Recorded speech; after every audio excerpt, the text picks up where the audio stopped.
So I won't go into the deep depths of this stuff. We'll just do some licks and some patterns and talk to you about the technique and how it works, in case you are interested, of course. And then, but I might take it up a notch and talk about how you can incorporate the technique into chords, which I do happen to think is really nice, okay? Now, the first thing you want to get a handle on is the basic triplet. That's what we all came to know from EVH's Eruption. And he just played it all on one string, but we're just going to talk about that basic triplet pattern that he used. So what I'm going to do is my left hand's going to be, there won't be any tab for this, okay, because I think this is just best done verbally and visually. So we're on the 5th fret, we're on the B string, the 2nd string, and I'm on the 5th fret with my index finger, and with my ring finger I'm going to be hammering on to the 8th fret on the B string. So the first thing we want to do is rest your thumb over the top of the neck. You don't grip the neck, but you don't want your hand to be loose like this, like you're just hammering away at the guitar. You want to use your thumb as a kind of anchor and let your finger really do the work. So you tap onto the string at the 12th fret, and then you pull off. Now you can pull off by going up, or you can pull off by going down. I like to do it by going down. And right now you can hear that I'm pulling off, and then the 5th fret that's being played by the left hand is being sounded. And then what we want to do is hammer on with the ring finger to the 8th fret.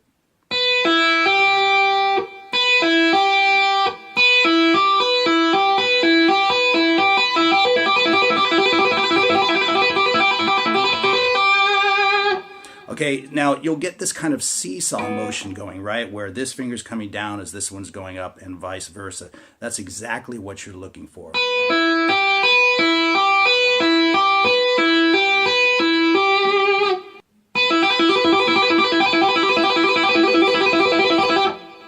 And then the next thing you can do is start to move some fingers around, just employing that same triplet pattern. You can move anywhere you like, whatever sounds good to you, but for this little exercise, I'm going to move with the right hand from the 12th fret to the 11th fret. So we'll be going like this.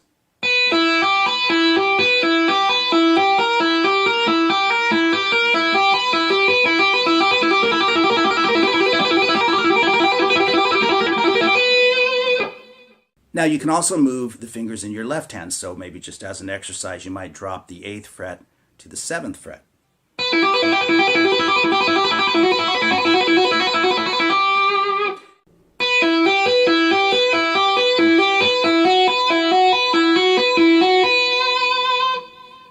And then, of course, you can actually move both fingers at the same time, both hands at the same time. So while dropping to the 7th fret here, you might also drop to the 11th fret in your right hand and get yet another different sound.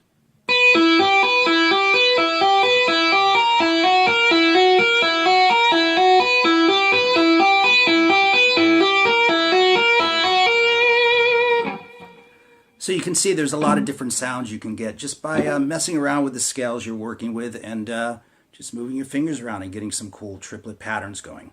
Now, a basic variation on that is one that I think I got it from an Alcatraz album with Steve Vai on it, and you kind of just flip-flop the pattern.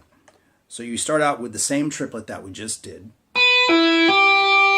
but leave your ring finger down, tap again with your right hand, and pull off.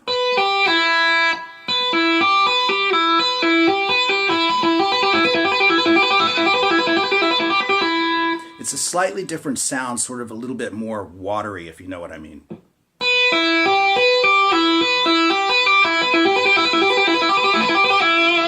It just has kind of a looser, kind of rounder sound, and as a note, that particular sort of flip-flop pattern is really good for moving across the string. So if I just take a basic pentatonic scale, 12, 5, 8 in my left hand, 12, 5, 8, etc.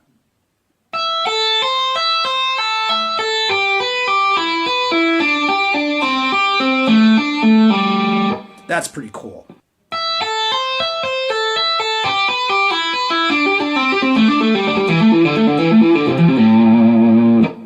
So let me explain what I'm doing there. We're tapping on 12, 5 sounding with the left hand, and then tapping to 8 on the E string. This is all on the E string.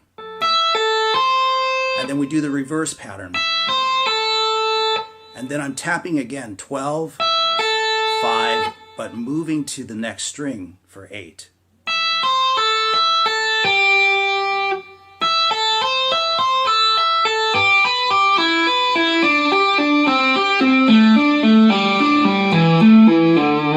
And so on and so forth. And that sounds pretty cool. That's kind of a real cool sound right there. So let's just talk about a few other patterns, you know, a couple of cool ideas that you can incorporate and kind of mix this stuff up. This is a quintuplet. This is a 5-note phrase. I'm in the key of E minor here, not for any particular reason, but it's a nice key to do it in. So what I'm doing here is I've got my fingers lined up, 7, 8, and 10. I'm on the first E string now. And you tap at 12 and pull all the way down to 7, and then hammer back with your pinky to 10, and you have a quintuplet.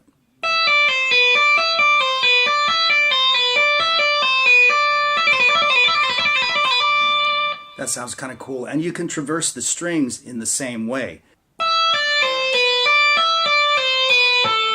You can see how I placed that last hammer on with the pinky on the B string, and then from there you can travel.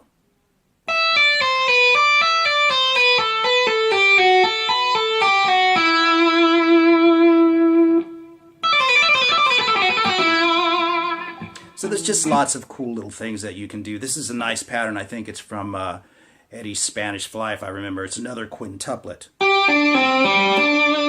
So I'm on the G string now, and I tap at the 12th fret, pulling off to the 7th in the left hand. Pull off to 5. Finally open, and then tap back to 7 with your ring finger.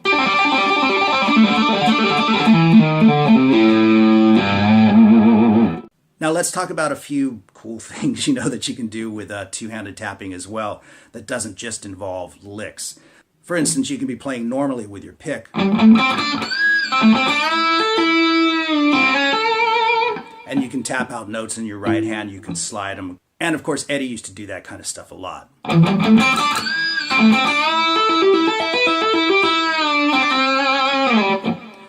And so what I'm doing there is I'm just bending the G string at the 7th fret,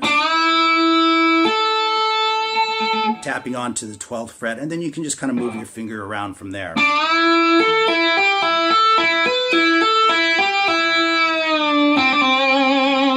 You can also slide with your right hand while you're actually holding the bend.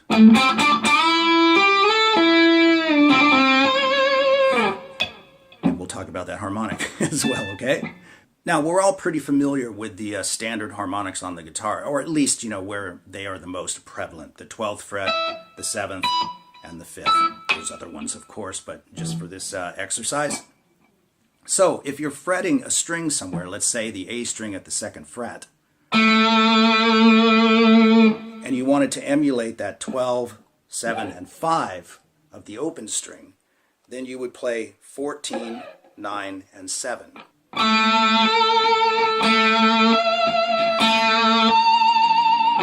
Pretty cool indeed.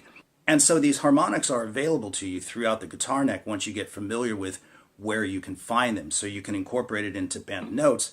For instance, again, if I bend that 7th fret on the G string, then I'm going to hit a harmonic over here with my right hand. So I was 12 frets up from there.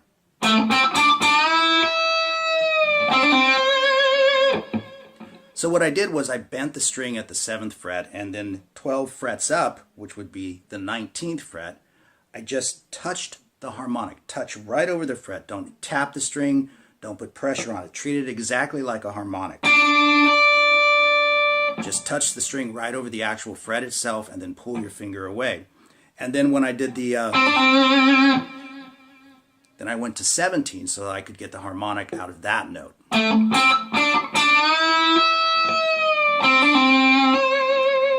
So you can just do that all over the place. There's so many things that I'm not covering in this lesson, but hopefully this gives you the groundwork, you know, a good blueprint of some of the things that you can do. So you can do that anywhere on the guitar.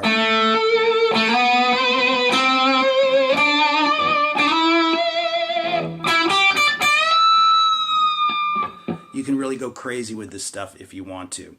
And so anyway, there's just a couple of ideas, a handful of things that you can employ. There's so much more. I can't even possibly remember it all because it's been so long since I, to be honest, actually incorporated this stuff into my playing.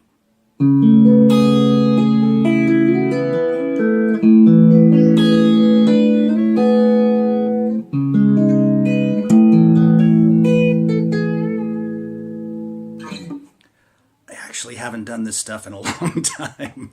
But let's talk about chords a little bit and what you can do with those. You can actually just play any chord you want in your left hand, and if you know the scale that you're in your right hand, you can slide and do pull-offs and everything else, and all that happens is you wind up resounding the notes in the chord. For instance, if I play a simple A minor 7th chord, and I just follow the scale of my choice, the scale that I'm working with, then whatever I pull off to is going to sound that chord.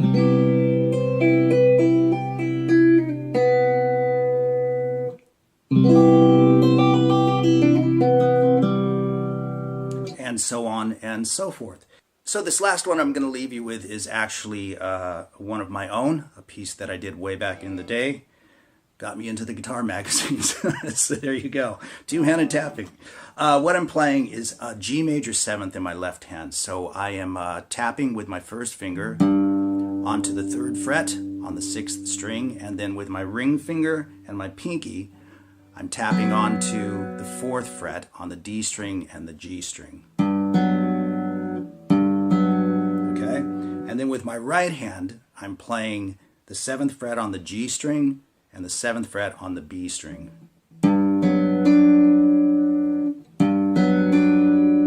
Now, hold that down, maintain it for the time being, and then we're going to flick off, pull off the G string and the B string in the right hand.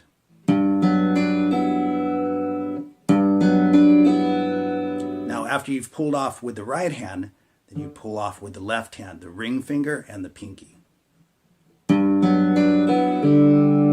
So now we have,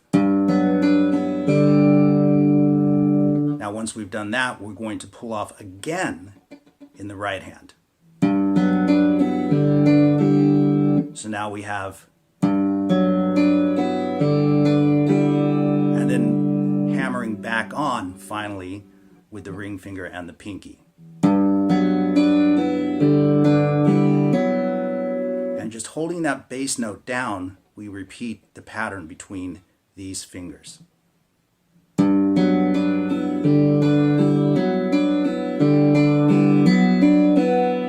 Finally ending it with a pull-off.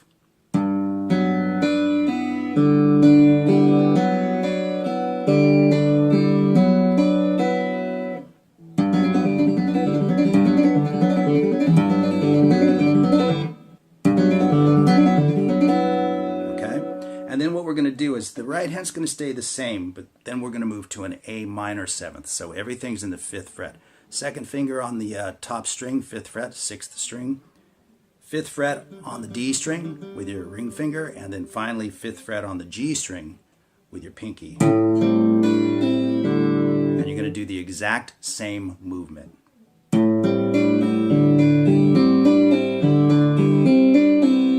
And we just go back and forth between the two.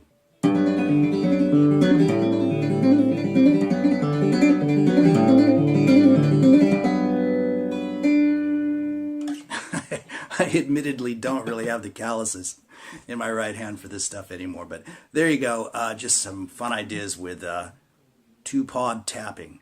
And there's a lot more to this particular piece. It was entirely played with 2 paws on the fretboard. And if you want to check it out, you can plug it in. You can probably find it on Spotify. Just plug in Howard Hart, and the song is called Before Then. So thanks a lot for watching, guys. I hope you enjoyed it. Just sort of a side step tutorial, and we'll see you guys soon. Thanks.